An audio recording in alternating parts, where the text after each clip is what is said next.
ચલો ફાઇનલી જુનાગઢ પહોંચી ગયા. જો પંખી બસ હવે રસોઈ કરી રહી એટલે જમીને નીકળીએ.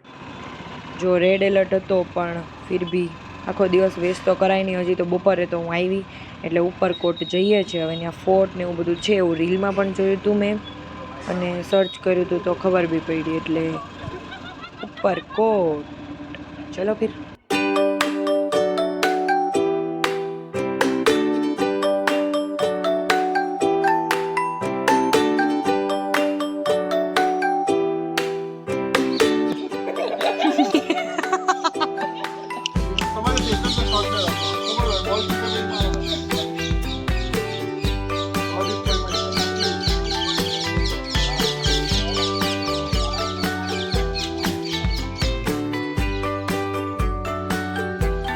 તું બોલિંગ કરીને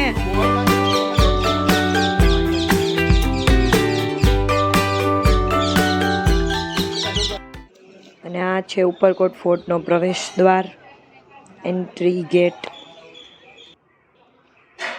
અંદરનો વ્યૂ મસ્ત છે, ગેટ ને બધું સહી હે ભાઈ.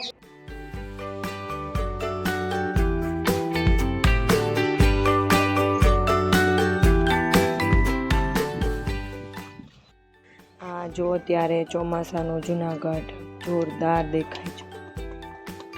અને આ જે ફોર્ટ છે એ પણ ખાસ એવા એરિયામાં છે. મારી ફ્રેન્ડ છે જુનાગઢની ગયેલી, એને મેં કીધું છે આ હવે એ આવે મને ગોતે છે જીપીએસ. અમે બે ફોર્ટમાં છીએ, હવે જોઈએ ક્યારે મળે. પણ આમ વ્યૂ જોવો તમે, ગજબ.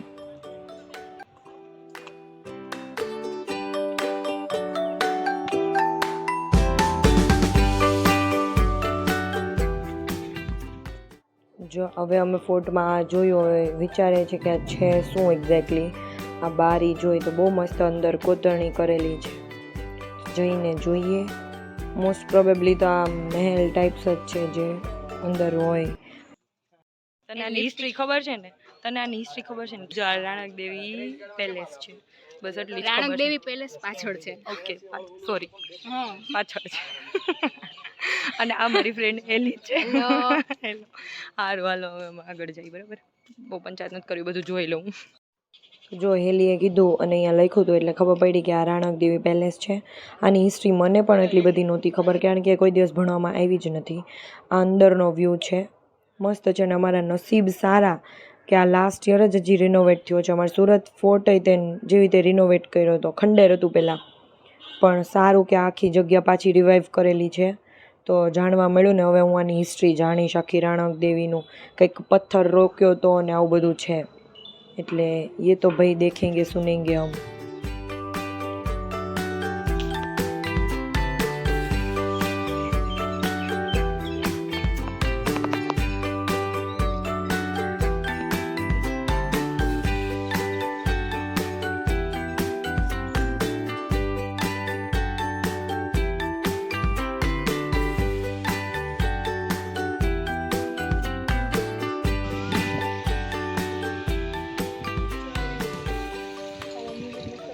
देखिए भाई फिर हम पूरा अभी फोर्ट घूम रहे हैं.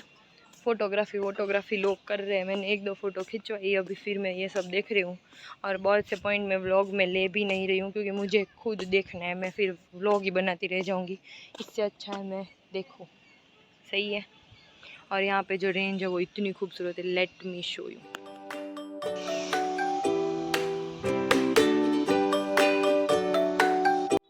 અને આ ફોર્ટનો એ એરિયા છે જ્યાંથી લોકોને સજા આપવા માટે એમનો અહીંયાથી ફ્રી ફોલ થતો.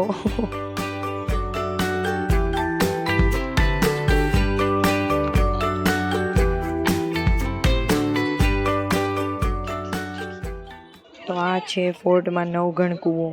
બે વસ્તુ છે, કડી કડી વાવ ને નવઘણ કૂવો. આગળનો પ્લાન તો કાંઈ હતો નહીં એટલે વિચાર્યું કે એલીન ઘરે જઈ આવું. સો જોઈએ હવે આગળ. મેં જુનાગઢ જાઉં એ વિચાર્યું હતું, પણ જુનાગઢની ગલીઓમાં હું આવી રીતે હેલીની જોડે ફરતી હોઈશ એ મેં નહોતું વિચાર્યું. ભાઈ જે અહીંયા વ્યૂ છે જોરદાર. હવે અમે પ્લાન કર્યો કે આગળ અમે જઈએ ભવનાથ. તો we are on our way to Bhavnath. આ અંદરથી ક્યાંકથી રસ્તો જાય, આને ખબર હવે એ મને લઈને નીકળી છે. હવે જોઈએ, આગળ મને બહુ સારો વ્યૂ આવતો હોય એવું દેખાય છે. થોડોક ઉપર આમ કોહરા ટાઈપ્સ, જોકે કાલે કરતાં તો અહીંયા ક્લીન છે થોડુંક. જો ના કાલે કરતાં અહીંયા થોડુંક સાફ વાતાવરણ છે. અને આ છે ભવનાથવાળો રસ્તો, મસ્ત, એ દેખે ફિર બઢિયા. અને એલીએ કીધું કે હાલ ભવનાથ જઈ, તો એમ પણ પંખી, રાજ અને દીક્ષાને એ લોકો છે ને ભવનાથ દર્શન કરી આવે. તો મેં કીધું ચલો હું એક જ બાકી છું, આટો મારી આવી, આજુબાજુ કાંઈક હોય તો થોડોક નાસ્તો પાણી કરી લઈશું, બાકી તો જઈએ.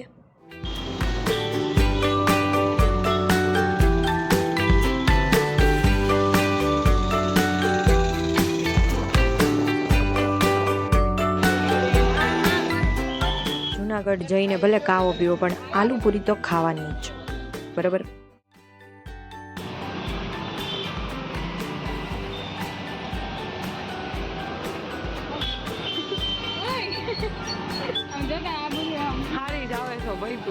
તો ભાઈ અમારે ફ્લોમાં દામોકુંડનો પ્લાન બની ગયો અને અમે પહોંચી ગયા દામોકુંડ.